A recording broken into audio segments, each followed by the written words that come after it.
Let's start with some good news tonight. Team India is on a roll in this World Cup. A thumping win over Ireland today. It means that India has scripted one more record. The 9th successive World Cup win by the men in blue, equaling a record of the West Indians, the 5th successive one in this series. Mahendra Singh Dhoni now has registered the most wins as an Indian captain in the history of the tournament. Shivani Gupta now reports from Hamilton.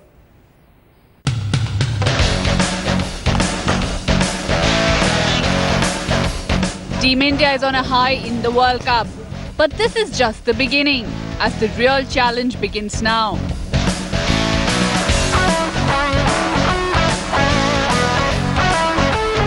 There is absolutely no doubt now that Team India will finish on top of Group B, as all the other teams have lost 2 or more matches. And even if India lose to Zimbabwe, they will end with 10 points and remain numero uno in Group B.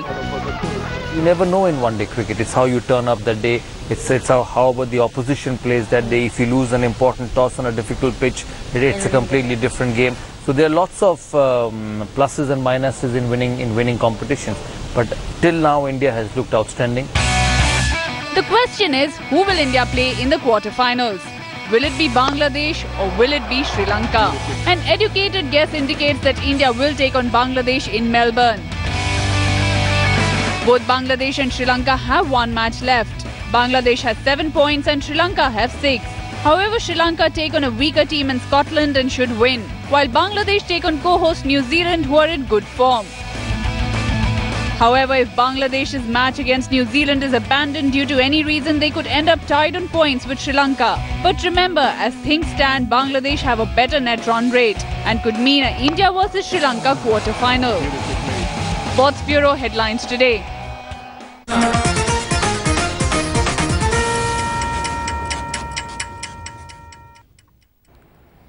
Okay, let's raise now first the 5 things that Team India needs to do to win the World Cup. Who's going to tell us that more than Saurav Ganguly, former India captain who's just joined us from Hamilton? Saurav, appreciate your joining us at this late hour there from New Zealand. The big question, give me the 5 things.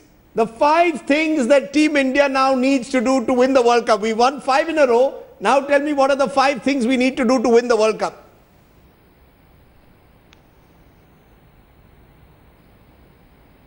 You know, Rajdeep, 5 is too many, and if you give me the option to give you the answer in my way, I think that's only one way of doing it, to keep going on doing this as they have been doing in the last 5 games, and don't complicate it. You know, that's the number 1. Okay, I'll give you 5. So number 1 is that. Number 2 is don't complicate it. Number 3, you know, a lot of us feel that now it's the knockout stages, so we'll have to do something extra. India does not need to do that. 4, India need to keep playing 1 game at a time. That's 4, because they have Bangladesh probably to play at the quarterfinals, which I think is I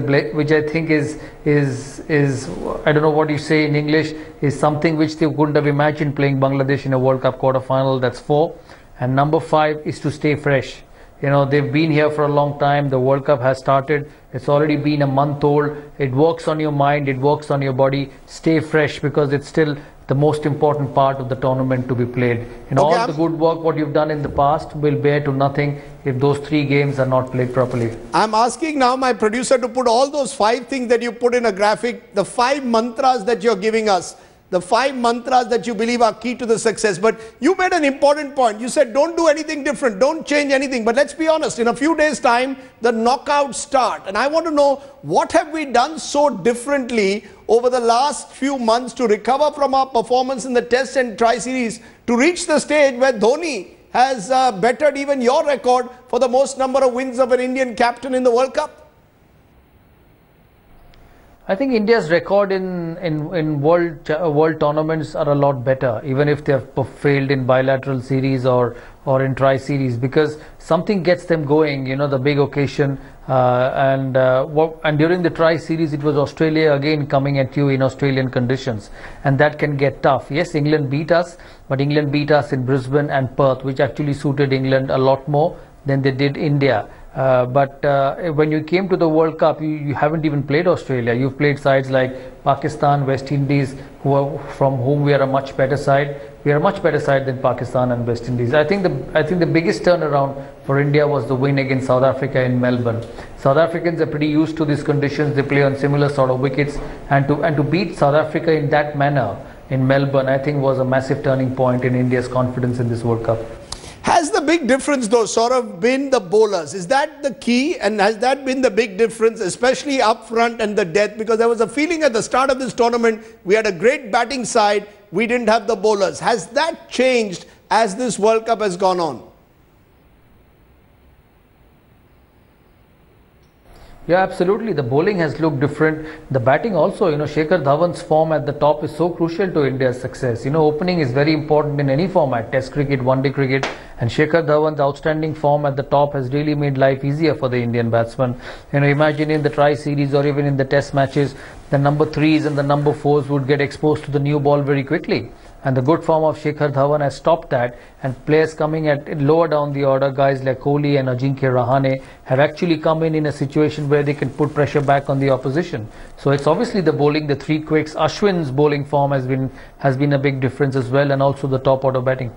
You mentioned Ashwin there. One gets the sense that as the wickets are getting slower and drier in Australia, he could be our big match winner in those knockouts, because he seems at the moment to be possibly the best spinner in this tournament along with Daniel Vettori of New Zealand.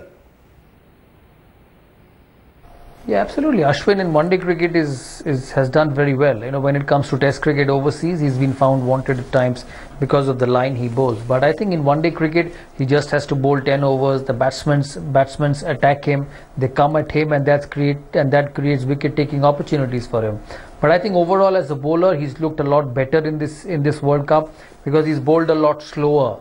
At times in Test cricket, he just bowled a lot faster. But somehow he's got that art of bowling slow in one-day cricket, and I think that's worked well for him. You are of course the Prince of Kolkata, and we are going to play a team on the other side of the Padma in a sense. The match against Bangladesh, done deal as far as the quarterfinals are concerned. India is safely through the semi-finals. Yeah, I think so. That match is a done deal. It'll be an accident if Bangladesh beats India. For India, it's now Ireland, Zimbabwe, Bangladesh, and then the two big teams in semi-finals and finals. Those two big teams, it's likely as things stand that we will play Australia potentially now in the semi-finals. That will probably be the biggest test in Sydney against Australia. Do you believe that we have a good chance, or is that going to be the real big test? Oh yeah, absolutely. I think every game is a test, but semi-finals are bigger tests, especially Australia, because not only it's Australia in Australia, but also it's a serious one-day side. They bat deep, they have the bowling, they have pace, they're a good fielding unit. They're a side which is covered in all departments except probably spin.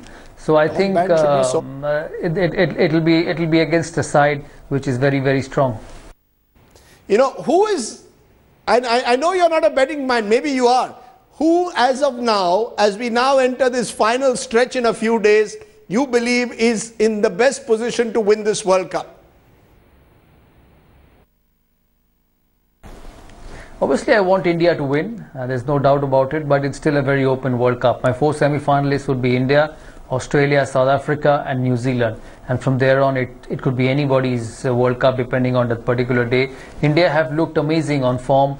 New Zealand have looked amazing on form. South Africa has started a bit. Australia has dropped a game. So on form at the moment, New Zealand and India have been outstanding. But come the big day, come the big semi-finals, it could be anybody's game. Let me ask you one final question. Any banana peel? Anything that you believe India should be worried about at this stage, or do you believe we are, as one writer put it at the moment, sailing almost smoothly like a Rolls Royce? No, I don't think so. I don't think so. Why worry about something which has not happened? I'm a firm believer in that. Let's not play a tournament thinking that something wrong might happen. I think India have played like champions. They've run past every team. They've bowled superbly, 50 wickets in 5 one-day games, which is a remarkable achievement. And I don't think they got to worry. Just go there on that particular day and play the way they have been playing. Okay, Saurav Ganguly, joining us from Hamilton. You've given us Dada's success mantra. Don't change a winning formula, is what you're saying. Thank you very much, Saurav, for joining us there.